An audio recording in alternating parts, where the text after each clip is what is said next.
Ça y est, on connaît les 4 demi-finalistes des Jeux Olympiques. Je te fais le résumé des 4 quarts de finale tout de suite. Accroche-toi bien. Et le premier qualifié, c'est Carlos Alcaraz qui s'est défait de l'Américain Tommy Paul. Alors, je vais essayer de te résumer tous les matchs. On va commencer par ces deux-là. Et dans le premier jeu, on a un Alcaraz qui met un peu de temps à démarrer, qui est mené d'entrée 15-40, mais qui va s'en sortir.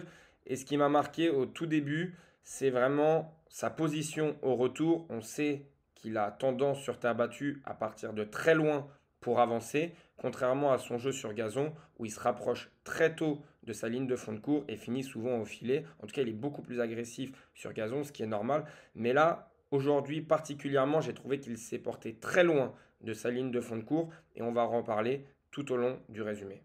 Et les conséquences, forcément, quand tu pars de très loin comme ça, c'est que tu laisses ton adversaire rentrer dans le terrain. Et Tommy Paul, c'est pas quelque chose qui lui fait peur. On le voit sur cette image, il a les deux pieds dans le terrain. Il est prêt à prendre possession du filet, en tout cas à agresser son adversaire. Et c'est ce qui va se passer, puisqu'il va caler un petit amorti dans le contre-pied de l'Espagnol.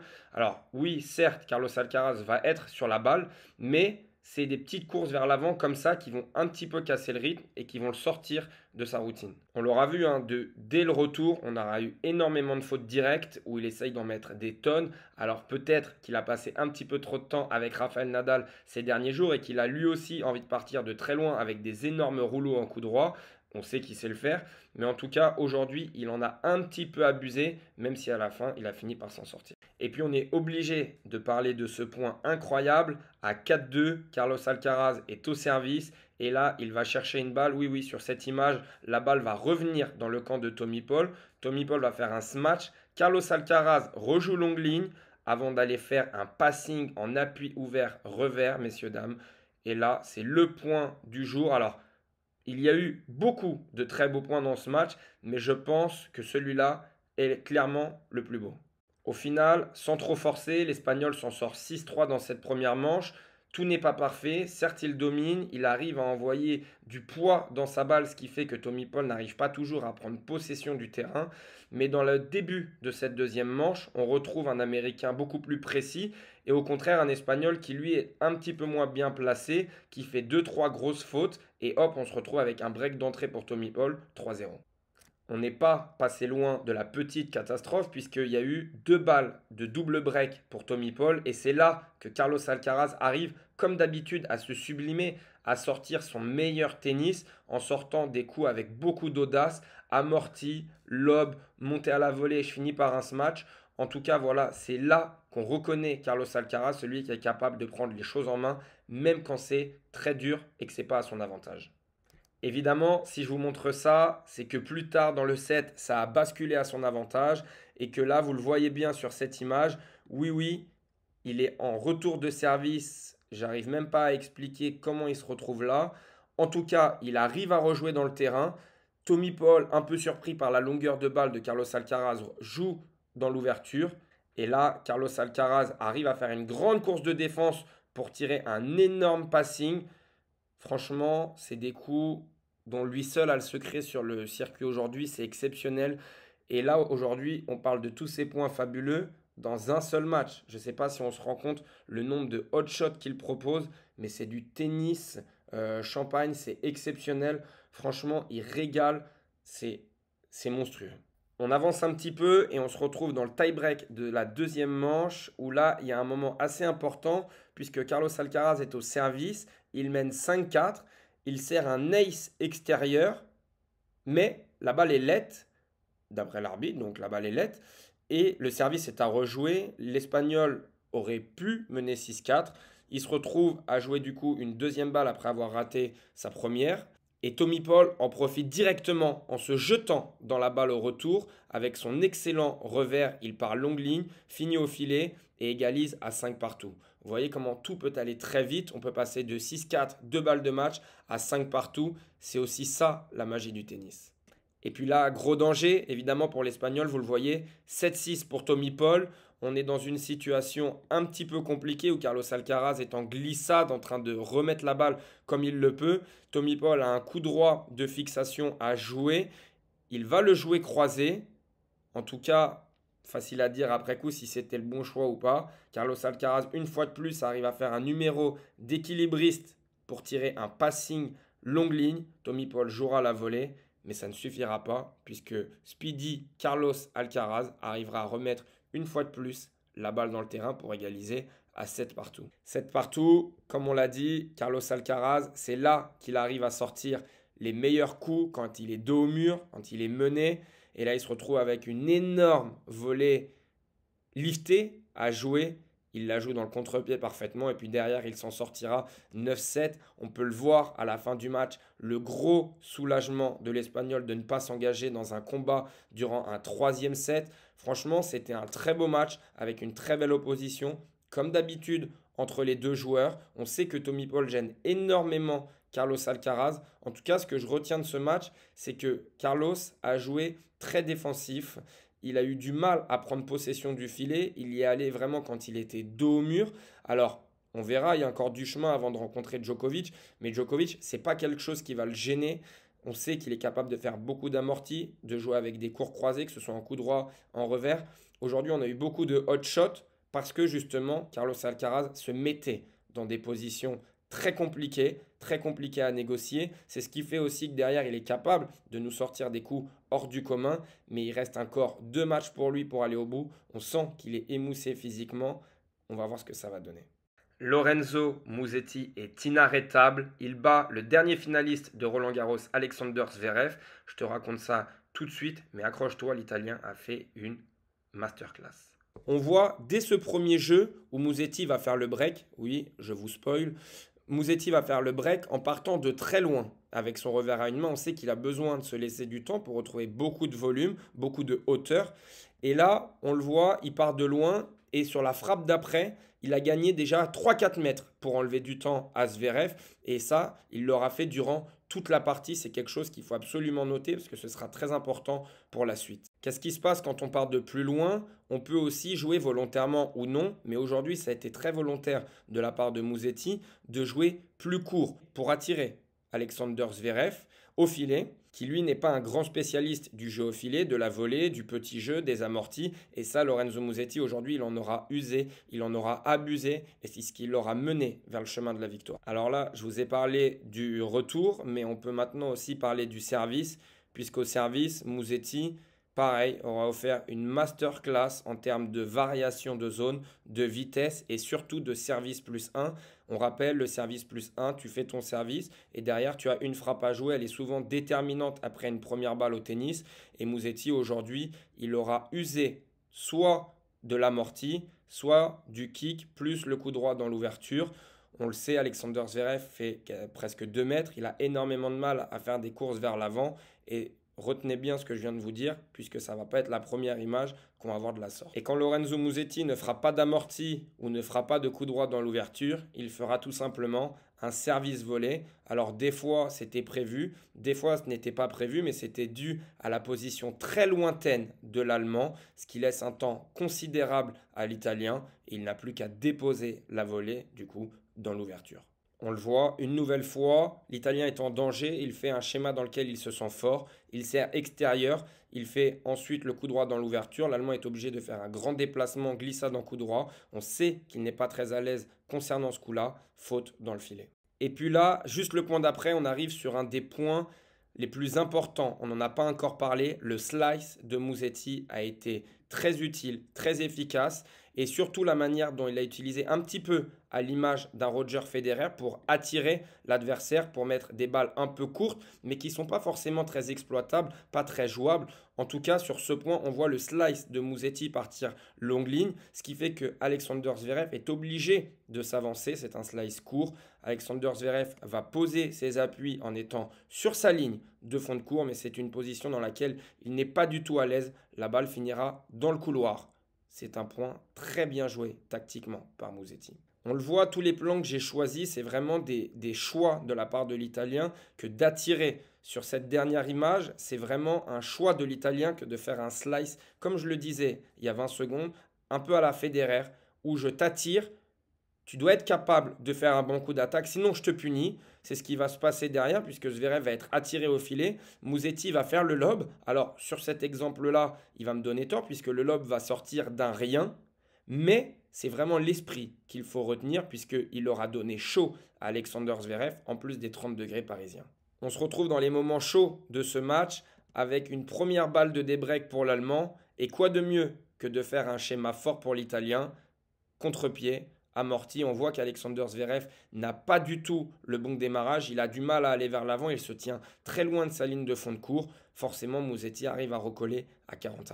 Le point d'après, Musetti en abuse un petit peu. Il recommence, il fait un amorti. Au final, le choix était bon puisqu'il a une volée liftée à jouer juste derrière car la remise de l'Allemand était très moyenne. C'est une faute directe de la part de l'Italien de rater ce coup droit lifté car il y avait la place, on le voit croisé, il y avait la place, même longue ligne, il y avait la place, il la joue un peu longue, mais on voit que dans ces moments chauds, il fait ce qui a marché durant toute la partie, c'est-à-dire attirer Alexander Zverev dans le carré de service. Encore un petit amorti, cette fois un petit peu à l'aveugle. C'est vraiment le beau jeu. Musetti qui est un joueur très élégant. Je voulais vous mettre cette image. Et puis on se retrouve à la fin de ce set avec un coup droit laser de Lorenzo Musetti. On n'a pas encore parlé de son coup droit qui a été très performant. Il a su trouver toutes les zones. Et sur ce moment-là, à 6-5 40, il arrive à envoyer un missile longue ligne, ce qui lui permettra de prendre l'avantage et de remporter le set juste après. Et évidemment, si vous avez suivi comment Lorenzo Musetti va remporter le set, je vous laisse deviner, on voit les images. Service sur le revers de l'Allemand, contre-pied amorti. C'est joué à la perfection, tactiquement, techniquement. Premier set monstrueux de la part de l'Italien. Vous avez compris l'idée, on fait un énorme bond dans le temps avec ce moment hyper important dans la fin de la deuxième manche où Alexander Zverev a l'occasion, avec un smash très facile, de passer devant et de mener 6-5. Et on voit, il est complètement de face. On l'a dit, il n'est pas à l'aise du tout dans cette zone du terrain. Il rate complètement son smash en mettant la balle au milieu du filet, pour pas dire au bas du filet. Lorenzo Musetti va forcément saisir l'opportunité en revenant à 40. Ça lui permettra d'exploiter les failles de l'Allemand. On n'en a pas parlé, mais le coup droit d'Alexander Zverev vient lui faire défaut à ce moment-là, au pire moment pour lui, puisqu'il va rater d'abord un premier coup droit en étant complètement de face et sur l'arrière. La balle partira dans les nuages.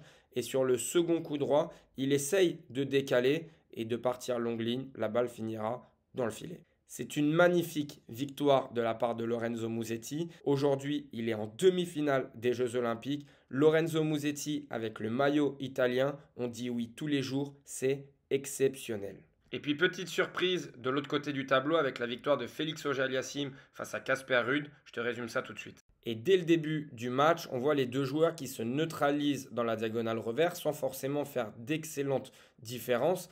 Mais c'est un petit peu à celui qui va être capable en premier de jouer longue ligne ou de faire un décalage qui tout de suite derrière va se décaler et essayer de glisser un amorti. Le point sera gagné directement, mais c'est un exemple qu'on va retrouver puisque dès le point d'après que j'ai choisi, on voit les deux joueurs qui se neutralisent une nouvelle fois. On voit leur position de replacement. Ils sont dans le couloir, très proche de la ligne de fond de cours, certes, mais très excentrés.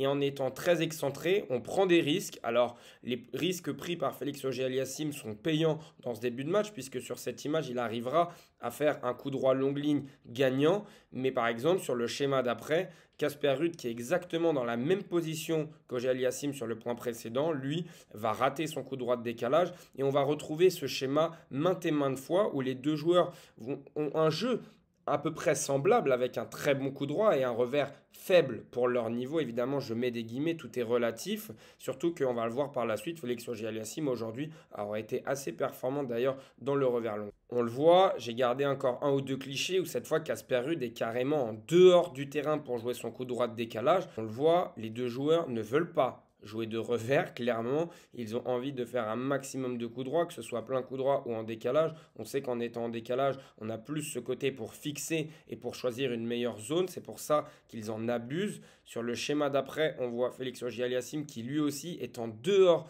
du terrain. C'est assez marrant, on voit, on est sur des plans assez semblables alors qu'on est au début de match. C'est un petit peu un match miroir pour l'instant. Et puis au fur et à mesure, on va voir que Casper Ruud, lui, n'aura pas été capable de jouer longue ligne avec son revers pour créer de l'incertitude. Par exemple, sur ce passing, alors peut-être que la photo est un peu trompeuse, mais il y avait carrément la place de jouer longue ligne.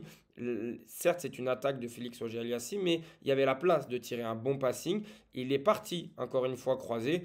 Et le Canadien ne va pas se tromper sur sa volée, il va être capable de la jouer gagnante. Et ce que Casper Ruud n'a pas encore réussi à faire dans ce match, et ben lui, Félix Auger-Aliassime va réussir à le mettre en place. En tout cas, qu'il va réussir à obtenir les premières opportunités de break. Dans ce jeu, il est pourtant mené 30-0, mais là, il va réussir à contrer Casper Ruud. Et on le voit, Casper Ruud, il est placé pour frapper un décalage. Il est très loin sur sa gauche. Félix Auger-Aliassime ne se trompe pas. Il va réussir à lui jouer un revers longue ligne. Ce n'est pas le premier, puisque sur le plan d'après, on le voit, c'est dans le même point, l'échange aura duré. Et cette fois, ce n'est pas un revers longue ligne qu'il va lui mettre, mais un amorti longue ligne. On le voit, Casper Ruud est très loin derrière sa ligne. Il va démarrer un sprint, mais il n'arrivera pas à temps pour jouer la contre-amortie. Sur le plan suivant, on voit, encore une fois, on est dans le même jeu.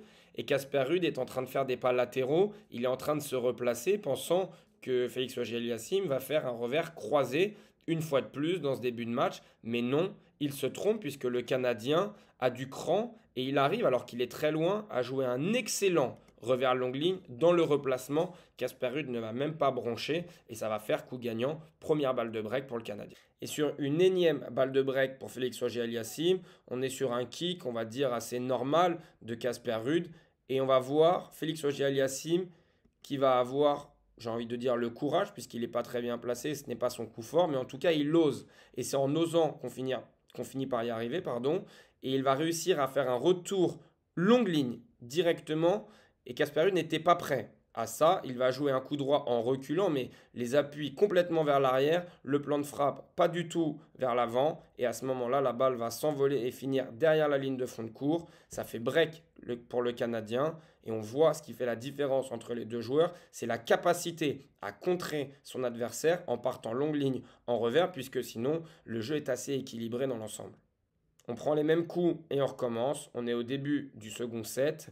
Et on voit Casper Ruud qui est placé un petit peu à gauche. Félix Auger-Aliassime ne va pas rater sa cible et il va envoyer un super revers longue ligne. On le voit, elle est juste avant la ligne latérale et ça va faire 15-30. Derrière, il y aura le break, mais on voit encore une fois, ce que je veux dire, c'est que c'est le premier qui ose, qui s'en sort. Et Casper Ruud, pour l'instant, il n'ose pas grand-chose. Mais tout se passait beaucoup trop bien pour Félix Auger-Aliassime. Et une fois de plus dans sa carrière, il va bazarder un jeu, on ne sait pas pourquoi. Et là, il va bien le bazarder. On commence avec ce premier point, enfin le deuxième point du jeu, où il va rater ce smash, alors qu'on voit Casper Ruud qui est complètement dans la bâche. Ça, c'est un premier cadeau, et il y en aura d'autres. On enchaîne avec le second plan, avec ce coup droit qui va sortir. Il va le jouer décroisé, et le coup droit va sortir de quelques centimètres, offrant deux balles de débreak, à Casper Ruud. Et on se retrouve donc à 15-40. Encore une fois, Félix Auger-Aliassime va se bazarder tout seul avec ce coup droit d'attaque.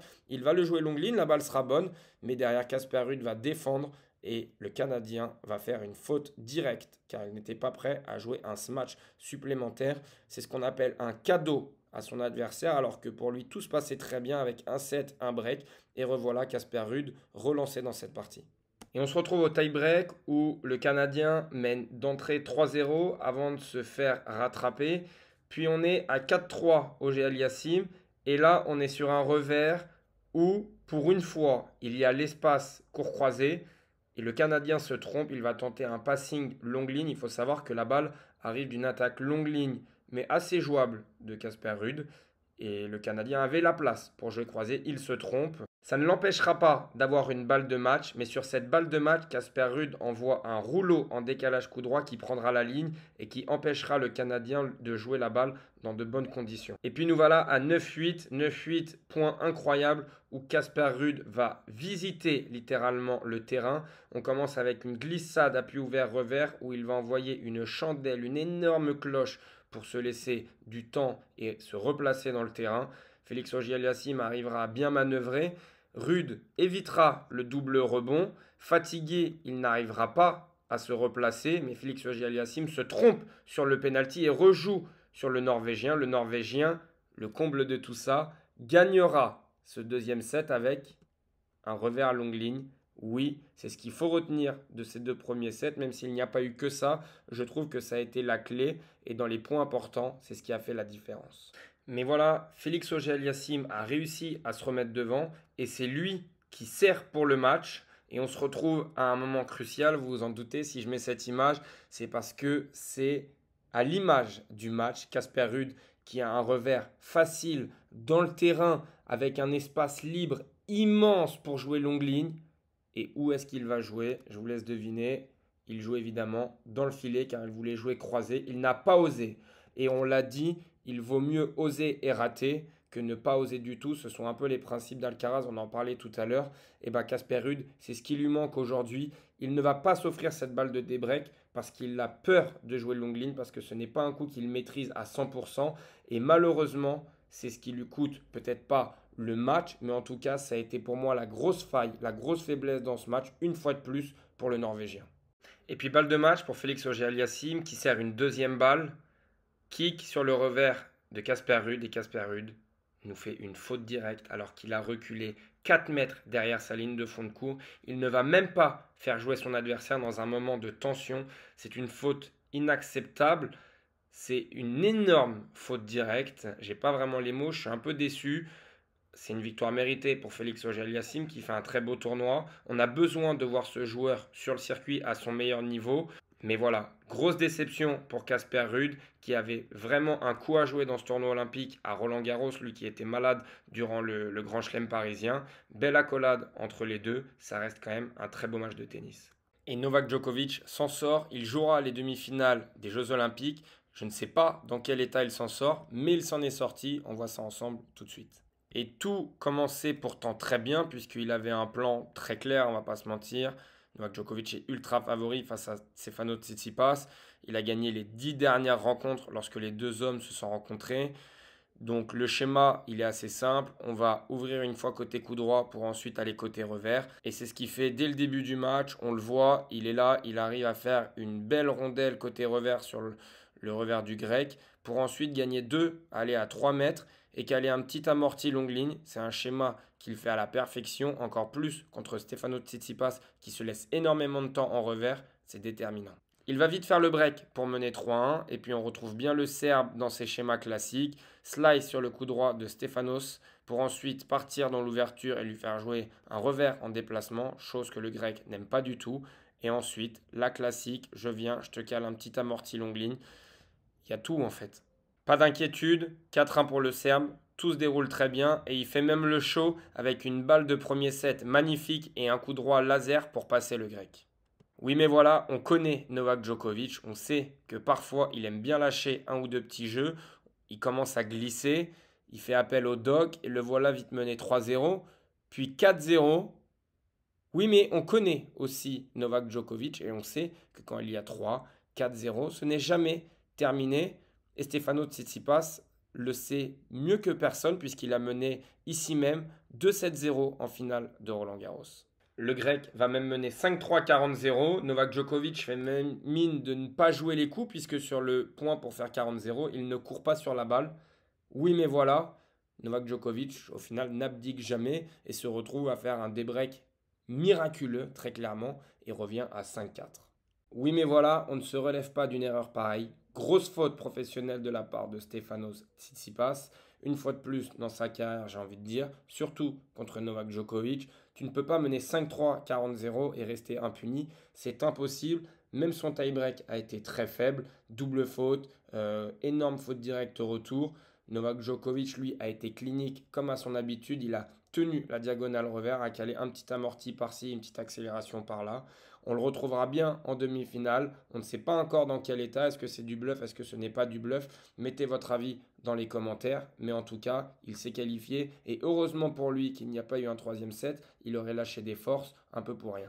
Maintenant, place aux demi-finales. Lorenzo Musetti face à Novak Djokovic. J'ai hâte de voir ce match, surtout quand on se rappelle de leur dernière rencontre à Roland-Garros. C'était monstrueux, ça s'était fini à 3 h du matin. Et de l'autre côté, Carlos Alcaraz contre la surprise Félix Auger-Aliassime. Moi, je pense qu'il y aura, comme depuis le début, la finale Novak Djokovic, Carlos Alcaraz. Mais on se retrouve très vite dans la prochaine vidéo pour en parler. Si la vidéo t'a plu, n'hésite pas à t'abonner, à lâcher un like et à la partager. Elle m'a demandé énormément de temps, alors je compte sur toi et je te dis à très vite.